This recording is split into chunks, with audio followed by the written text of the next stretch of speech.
Okay, so today we're taking a deep dive into something pretty fundamental to the whole learning process. And it's something I think we all experience, but might not always think about too deeply, and that is the role of emotions. Hmm? You sent over a really interesting research article about this, and it gets into how emotions actually work in education, like what's going on in our brains and bodies when we're learning. And it also looks at how researchers try to understand this whole emotional side of things. Yeah, it's a really insightful piece. I was really fascinated by it. So, for our listeners who are always looking for those quick but insightful takeaways, our goal here is to break down this article and give you a clearer understanding of this often overlooked but really important aspect of education. So, no jargon, just the core ideas. Exactly. The article we're diving into is called Reflections on Investigating Emotion in Educational Activity Settings. And it was written by Schutz and a few other researchers back in 2006. Yeah, it's a classic in the field. It really lays out their perspective on how we experience emotions within education, and they pull from all these different areas: psychology, education, even some social history, which I found really interesting. Yeah, that blend of perspectives is what makes it so unique. So, jumping right in, one of the first things they do is really define what they mean by emotion, because it's actually more complex than just, feeling happy or sad or angry in the classroom. Right, because we use these words affect, mood, and emotion almost interchangeably in everyday Good. language. But they're very specific about distinguishing them. Mm-hmm. So they use the term affect kind of as the umbrella term, and that covers both mood, which is like a longer lasting, more general feeling, and then emotion, which is shorter, more specific, and usually directed towards a particular object or event. Yeah, so like if you're just feeling down all day for no particular reason, that might be a mood. But if you're suddenly frustrated because you can't figure out a math problem, that's an emotion, right? Directed at that Uh, specific problem. exactly. And our deep dive today focuses specifically on emotion and how we regulate those more immediate targeted feelings. Got it. And they go a step further and provide their own working definition of emotion, which is quite a mouthful, but it's really packed with meaning. Yeah, it's dense, but it's really helpful for understanding their perspective. So they say emotion is a socially constructed, personally enacted way of being that emerges from conscious and unconscious judgments regarding perceived successes at attaining goals or maintaining standards or beliefs during transactions as part of social historical contexts. Okay, wow, that's a lot to unpack. Let's break it down. The first part, socially constructed, personally enacted. What exactly does that mean? Well, it's getting at this idea that an emotion isn't just something happening inside you, isolated from everything else. It's really about the relationship between you and your environment, the back and forth interactions. So those interactions create patterns, and the emotions we experience, they kind of emerge from those patterns, those transactions. So it's not just me feeling anxious about speaking up in a group, but it's also how the group is reacting to me, the overall vibe of the group that all feeds into that anxiety. It's not just internal. Exactly. And it highlights that emotion is both social, how we connect with others, and personal, how we each individually experience and express it. And our classrooms, with all those dynamics between students and teachers, those are prime examples of these settings where these transactions, these interactions are happening constantly. Right. It's like a constant dance between the person and the environment. Now, the next part of the definition talks about emotions as ways of being, which sounds kind of philosophical, but what are they getting at there? Well, it highlights that emotion isn't just a feeling in your head. It affects us on multiple levels. Mm. It involves physiological changes, so your heart rate, your breathing, even muscle tension. There are those psychological aspects, our thoughts and interpretations. And then there are the behavioral expressions, so facial expressions, body language, even our tone of voice. Right, it's the whole package. And they also bring up this interesting point about different levels of awareness when it comes to emotion. Right, so there's what they call the first order experience. Yeah. That's when you're completely immersed in the emotion. You're just feeling it, maybe not even really thinking about it. And then there's the second order experience, where you become aware of the emotion itself. You can name it, you can think about it, maybe even try to manage it. So it's like the difference between, say, getting completely absorbed in a good book, that's first order, and then pausing and thinking, wow, this book is really making me feel things, that's second order, that awareness. Exactly.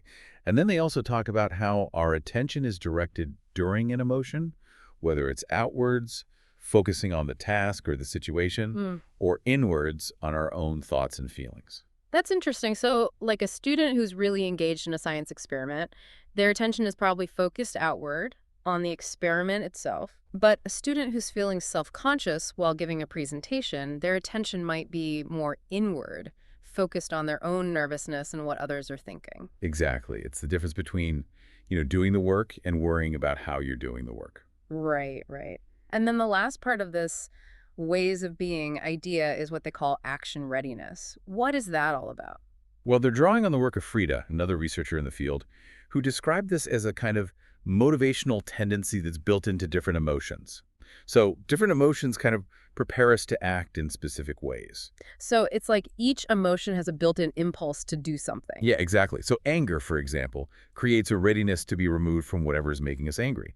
Anxiety makes you want to be distanced from a perceived threat, while joy, on the other hand, encourages a desire to be united with whatever's bringing you joy. Oh, I see. So it's not just that we feel angry, it's that anger also makes us want to do something about it, like confront the source of our anger or walk away from it. Exactly. It highlights that emotions aren't just these passive feelings. They often come with this urge to respond in a particular way. Okay, that makes a lot of sense. So we've got this multi-layered, action-oriented view of emotions as ways of being. Now let's move on to the next part of their definition, which is all about judgments and goals and beliefs. Right. This part really gets at the heart of what triggers those emotions in the first place. Okay, so what are they saying here? Well, they emphasize that we're constantly, whether we realize it or not, evaluating how we're doing in relation to our goals, our standards, and our beliefs. And these evaluations, which they call appraisals, are what really spark those emotional experiences. So it's like our brains are constantly checking in, seeing if we're on track or off track. Right. And they're not just checking in with our conscious goals. It could be unconscious too. So, like if my goal is to understand a new concept and I'm making progress, I might feel satisfied or even excited. But if I'm struggling, I might feel frustrated or even discouraged. Right, and here they bring in Lazarus's idea of primary and secondary appraisals, right? Exactly. Primary appraisals are all about judging the personal significance of what's happening. Is it relevant to my goals? Is it good or bad for me? How much do I care? And then secondary appraisals are more about our coping ability. Do I have the resources to deal with this? What are my options? Who's responsible? So it's like first we assess if something matters to us, and then we figure out how we can handle it. Yeah. And the interesting thing is that different appraisals of the same situation can lead to very different emotions. Like if two students both do poorly on a test, one might blame themselves and feel anxious, while the other might blame the teacher or the test itself and feel angry. Same situation, different interpretations, different emotions. Right, our perspective really shapes how we feel. Okay, and the last part of their definition brings in this broader lens of transactions as part of social historical contexts. What are they getting at there? It's this idea that our goals and emotions aren't formed in a vacuum. They're shaped by the social and historical context we live in. What might be considered rude in one culture might be totally normal in another. Even how we categorize and label emotions can vary across cultures. Right, it's like that saying, you can't understand someone until you've walked a mile in their shoes. Our experiences and backgrounds really influence how we perceive things. Exactly. And in education, we can't ignore the impact of these broader social and historical forces, like the power dynamics within a school, the influence of educational policies, the cultural norms around certain subjects. All of that can influence the emotions that come up in the classroom. Right, like how teachers are experiencing these huge policy shifts with standardized testing, and that can lead to feelings of loss of control or burnout. It's like these bigger societal factors are filtering down and impacting everyone's emotional experience. Absolutely. So understanding the social and historical context is key to really understanding emotions in education. Okay, so that was a really thorough breakdown of what emotion even means in this Their context. definition sets the stage for everything else. It does. Now let's move on to the other key concept they talk about, which is emotional regulation. How do they define that? Well, they actually align with a pretty widely accepted definition from Gross, another researcher, which is that emotional regulation refers to the processes by which individuals influence which emotions they have, when they have them, and how they experience and express these emotions. So basically, it's about managing our feelings. Exactly. It's about trying to control or modify our emotional responses. And Gross talks about two main approaches to regulation: antecedent-focused and response-focused strategies. Right. Can you remind us what those are again? Sure. Antecedent-focused strategies are things we do before an emotion takes hold to try and influence it. So it's like, instead of waiting until you're having a full-blown panic attack, which would be the response, You try to avoid the situation altogether or change your thinking about it beforehand. So it's like preventative measures. Exactly. This could involve avoiding a stressful situation, trying to modify the situation to make it less upsetting, shifting your attention to something else, or even reframing the situation in your mind so it feels less emotionally charged. Response-focused strategies, on the other hand, kick in after the emotion is already there.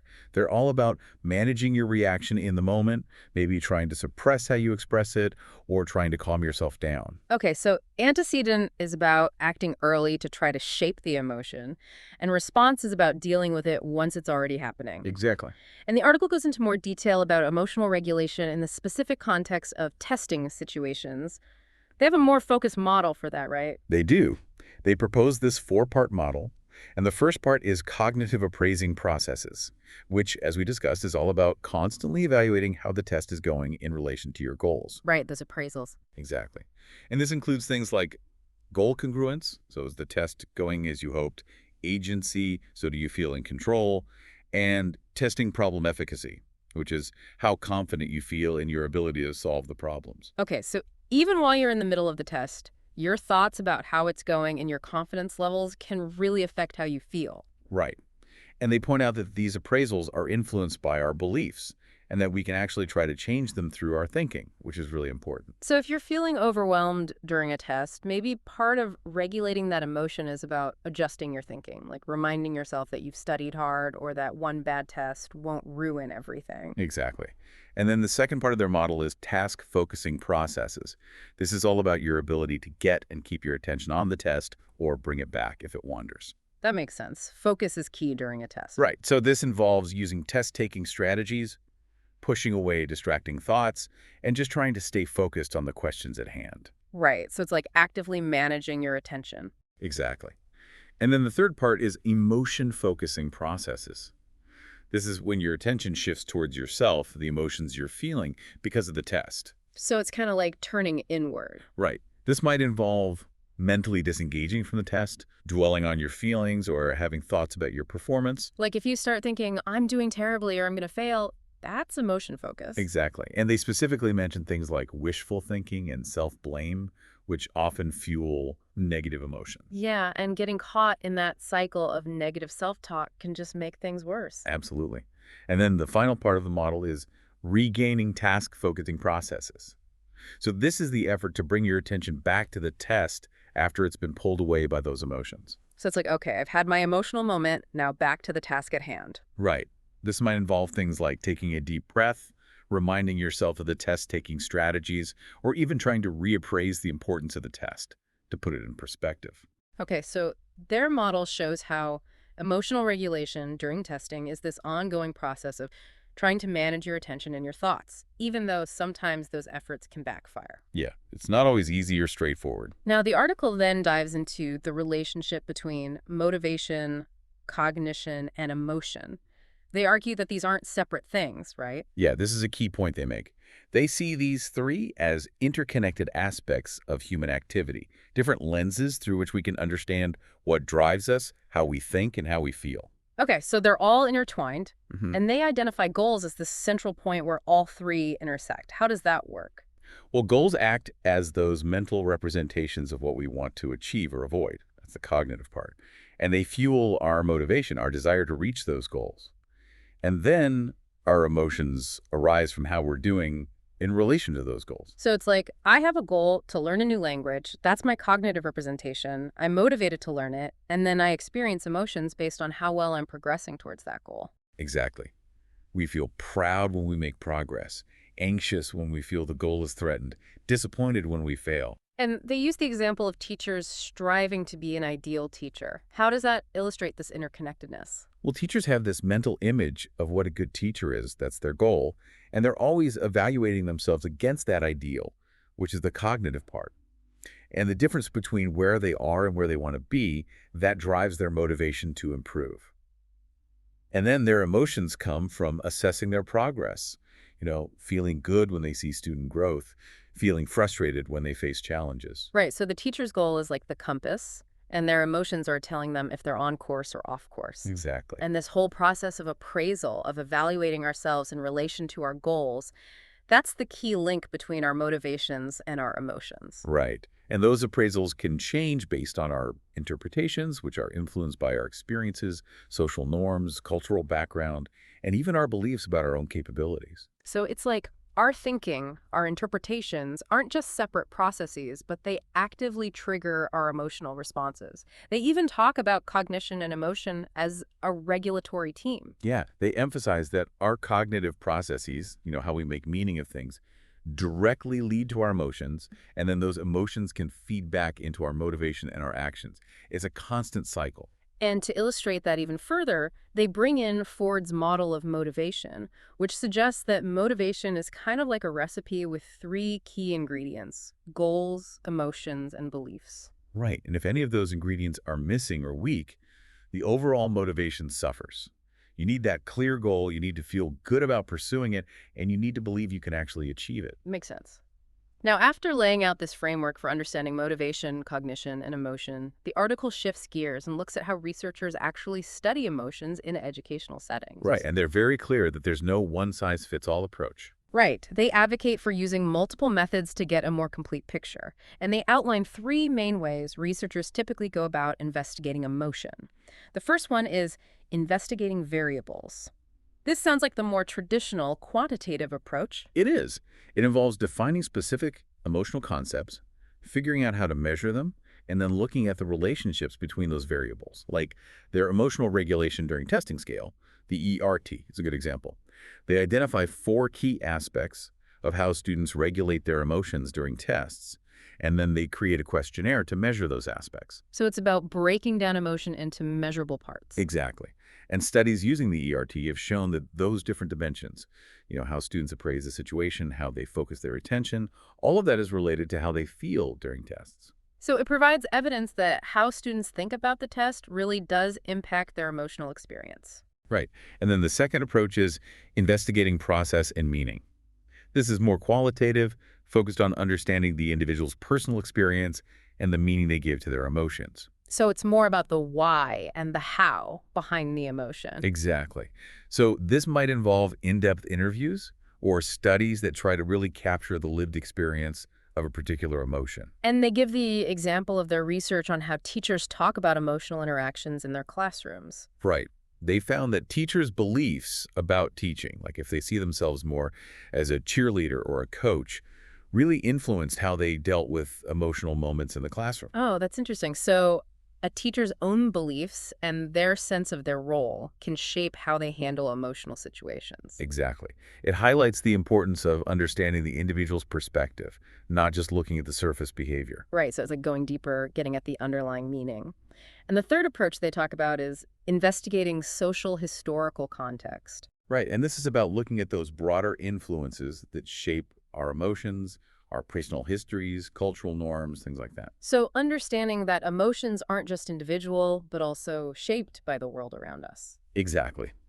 And their study looking at the goal of becoming a teacher illustrates this. They found that people's aspirations to become teachers and the emotions they felt about pursuing that goal were really influenced by societal views of teachers, by expectations around salary, by the encouragement or discouragement they got from others. Oh, that's fascinating. So even something like choosing a career path is deeply intertwined with our social context and the emotions we associate with those choices. Absolutely. And they point out that this perspective is often overlooked in research on emotions in education, which is why they highlight it. Okay, so all three approaches, looking at variables, exploring individual experiences, and understanding the wider context, all contribute to a more comprehensive picture of emotions in education. Yeah, they all play a role. Now, studying something as personal and complex as emotions must present some unique challenges, right? Oh, definitely. The authors actually dedicate a good portion of the article to outlining these challenges. What are some of the biggest hurdles researchers face? Well, the very nature of emotions is a big one. They're complex, they're fleeting, they're tied to our personal and social histories, and they're heavily influenced by those appraisals, which are always changing. Right, emotions are slippery, they're hard to pin down. Exactly. And that makes studying them tricky. The fact that they're so transient, so quick to change, is a major issue. Right, what starts as frustration can turn into resignation in a matter of seconds. Yeah. And that makes it really hard to gather data while an emotion is actually happening. Yeah, and then there's the issue that the act of trying to observe or measure an emotion might actually change the emotion itself. Exactly. It's like if you ask someone who's really angry how they're feeling, it might make them even more angry or self-conscious. Right, so the research process itself can interfere with what you're trying to study. And then, of course, emotions don't just appear on demand for research purposes. No, they happen naturally, Yeah. and it's often not ethical or even possible to try to intentionally trigger certain emotions, especially negative ones, just for research. Yeah, that would be pretty problematic. So, a lot of research has to rely on people's memories of past emotional experiences, which, of course, has its own limitations. Definitely. Our memories aren't always reliable. We might reinterpret past events based on what happened later, or our memories might get mixed up with other similar experiences. So it's not always clear if you're capturing the original emotion or a kind of reconstructed version. Right, it's all filtered through our current perspective. And then there's the issue of social display rules. Hmm. We don't always show our true feelings, especially in a public setting like a classroom. Right, we learn to mask certain emotions or express them in socially acceptable ways. Exactly. So a student might be bored or frustrated, but not show it outwardly. And that means researchers can't always rely on just observing behavior. They need to use multiple methods to try to get a more complete picture. Right, like using a combination of self-reports, observations, maybe even physiological measures. Yeah, it's about trying to triangulate the data to get at the underlying emotional experience from different angles. Okay, so despite all these challenges, the authors are pretty optimistic about the future of research on emotions in education. They are. They actually highlight some really promising directions for future research. What are some of the key areas they point to? Well, one is understanding the beliefs and worldviews that students and teachers hold, and how those shape their appraisals and ultimately their emotional responses. Right, like how our fundamental beliefs about learning, about ourselves, about the world, all of that influences how we interpret events and how we feel about them. Exactly. And they suggest using a combination of methods, like interviews, observations, and carefully designed questionnaires to really get at those beliefs and how they interact with emotions. Makes sense. So that's one area. What else? Another big one is developing more effective ways to collect data during actual emotional experiences. Because, as we've discussed, emotions can be so fleeting. Right, how do you capture something that's constantly changing? Exactly. So they suggest exploring things like experience sampling methods, where people report on their emotions multiple times throughout the day, or using stimulated recall, where people watch recordings of themselves and are asked about their thoughts and feelings at specific moments. So, trying to get a more real-time or near real-time snapshot of the emotional experience. Right. And they also mention things like narrative analysis, looking at the stories people tell about their emotional experiences, and protocol analysis, which is examining people's verbalized thoughts while they're doing a task. Okay, so a lot of creative methods to try to get closer to those actual emotional experiences. And what's the third area they highlight? That's incorporating more social, historical, and post-structural perspectives into the study of emotions in education. Okay, can you explain what that means? It's about recognizing that emotions have histories, that they evolve over time, and examining how different learning environments and teaching cultures shape the emotions that arise. It's also about looking at issues of power, like the power dynamics between teachers and students, and the concept of emotional labor, which is the effort we put into managing our emotions to meet certain expectations. So, understanding that emotions aren't just individual or psychological, but also deeply connected to our social and cultural context. Exactly. And they believe that these broader perspectives can offer really valuable new insights and lead to improvements in education. Okay, so lots of exciting avenues for future research. Now, the big question is, why is all this research even important? What's the practical benefit of studying emotions in education? That's a great question, and the authors address it directly. They argue that understanding emotions gives us a much deeper understanding of the challenges and the potential solutions in education. So it's not just about understanding feelings for the sake of it, but actually using that knowledge to make education better. Exactly. And they specifically point to the implications of those cognitive models of emotion, the idea that our emotional responses are often linked to how we appraise, how we interpret events. Right, that our thinking influences our feelings. So how can we use that knowledge to actually improve education? Well, it has implications for how we design learning environments, how we train teachers, how we support teachers. If we understand that students' and teachers' emotional responses are often stemming from how they're interpreting events, we can create environments that are more likely to foster positive interpretations, positive appraisals. So, like creating a classroom culture that feels safe and supportive, where students feel comfortable taking risks and making mistakes. Exactly. And in teacher training, we can help future teachers develop more realistic expectations about the emotional demands of the job and give them strategies for managing their own emotions and supporting their students. Right, because teaching is an incredibly emotionally demanding profession. It is. And then they also talk about the issue of goal incongruity. Hmm. When there's a mismatch between what students or teachers want to achieve and what they perceive is actually happening, and that can lead to a lot of stress. Right, like a student who's really struggling to keep up in a fast-paced class, or a teacher who feels like they're not reaching their students. Exactly. So research can help us identify those mismatches and figure out how to better align goals and experiences. And they also touch on the concept of emotional labor, which is something we all do to some extent. Right. It's that effort we put into managing our emotions, expressing some and suppressing others to meet certain expectations. Like when a teacher is having a really bad day, but they still have to go into the classroom and be cheerful and engaged. Exactly. And recognizing that teachers do this emotional work, often at a cost to themselves, can help us create more supportive work environments and maybe even challenge some of those expectations. Right, because those unspoken emotional demands can really take a toll. And they also point out how emotional labor and regulation are often tied to social norms, to what's considered appropriate or desirable in a particular setting. Absolutely. So by understanding how those norms are created and the role emotions play in maintaining them, teachers can start to develop a more critical perspective and learn to manage their emotions in ways that are more empowering, rather than just conforming to potentially limiting expectations. It's like becoming more aware of those unspoken rules and then deciding which ones to follow and which ones to maybe challenge. Exactly. And finally, they really emphasize the importance of understanding student emotions from multiple angles in their relationships with teachers and peers, in the context of their racial and ethnic identities, and especially in relation to testing, which can be so anxiety-provoking. Right, because testing can bring up so many intense emotions for students. It can. So understanding those different facets of students' emotional experiences is crucial for creating more supportive learning environments. Okay, so to sum it all up, this article argues that emotions are an integral part of education, and that understanding those emotions, where they come from, how they're regulated, and how they impact learning, is essential for creating more effective and more humane learning experiences for everyone involved. Absolutely.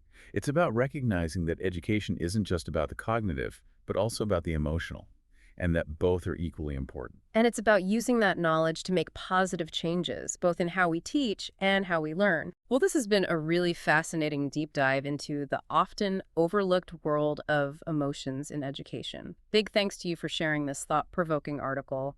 And to our listeners, I'd like to leave you with one final thought.